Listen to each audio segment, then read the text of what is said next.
Hello guys, magandang araw sa inyong lahat at panibagong video na naman ang inyong mapanood sa ating Facebook ngayon. So ngayon guys, maraming nagtanong sa atin yung patungkol sa mga content no dito sa Facebook, yung about Rubas no. Kasi maraming mga viewers natin nagtatanong kung hindi ba bawal yun yung paggagawa nila nitong ilalagay nila dun sa pagkain o kahit saan-saan na risky sa mga bata, no? Yung mga manonood kasi ngayon, yung mga bata mas exposed na sa social media, 'di ba? So, paano na kung yung mga bata nakapanood sa ganyan dahil sa curiosity, 'di ba? Gagawin nila yon in actual. So, alam nyo naman yung mga bata pag once na curious.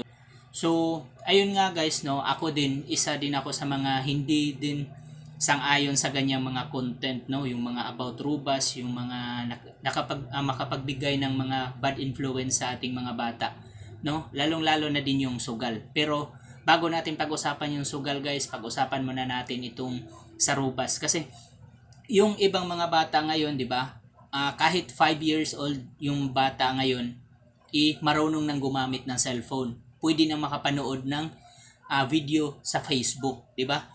So, ano bang maging sanhi sa panonood nila ng mga ganyang content, 'di ba? Kasi karamihan sa mga nagko-content ngayon, guys, ginagamit nila 'yon, 'di ba? Yung Rubas. So, ano bang maging epekto? So, unang-una, guys, yung mga bata unang maapektuhan diyan, 'di ba? Kasi hindi naman talaga maganda 'yan. Alam niyo naman kung anong maging epekto niyan, 'di ba? Yung Rubas.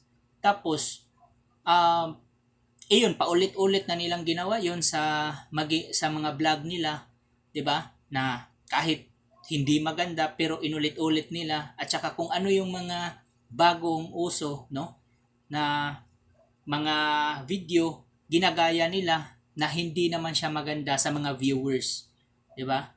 So, yun ang hindi maganda guys, yung mga content creator na gumagawa ng ganyan. Actually guys, hindi naman siya, 'di ba? Hindi naman siya yung for fun lang naman, 'di ba? Sa mga manonood na maging masaya sila, 'di ba? Makapagbigay ng aliw, pero hindi lang maganda sa mga bata. Yun lang ang magiging affected doon.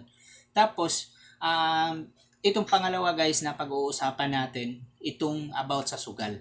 No, kasi karamihan sa mga content creator ngayon nagpo-promote ng sugal, which is para sa akin guys, in my own opinion, hindi naman siya maganda yung magpo-promote ka ng sugal. Sa halip na tulungan mo yung viewers mo, yung mga followers mo, mga supporters mo, tinutulak mo sila na magsugal, 'di ba?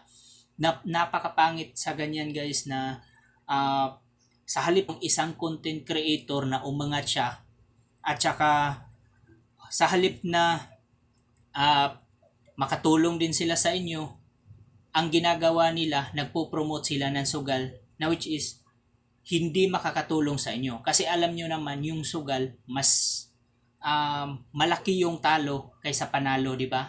Karamihan dyan is talo.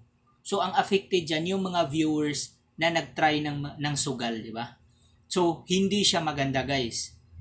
At saka, hindi lang tayo mga viewers, 'di ba? Yung mga bata din, isa din 'yun sa mga affected kasi once na alam na nila yung sugal, paano gawin, ginagawa na nila 'yun, 'di ba?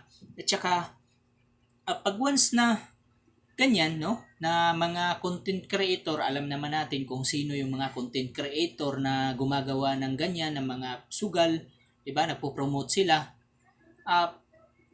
Kayo na din ang humusga, no? Hindi ako naman guys, sino naman ako na humusga sa kanila. Tsaka sa akin lang din na hindi siya maganda, no? Comment ko lang sa personal ko lang din na comment, hindi siya maganda at hindi siya nakakatulong sa ating mga viewers. Okay?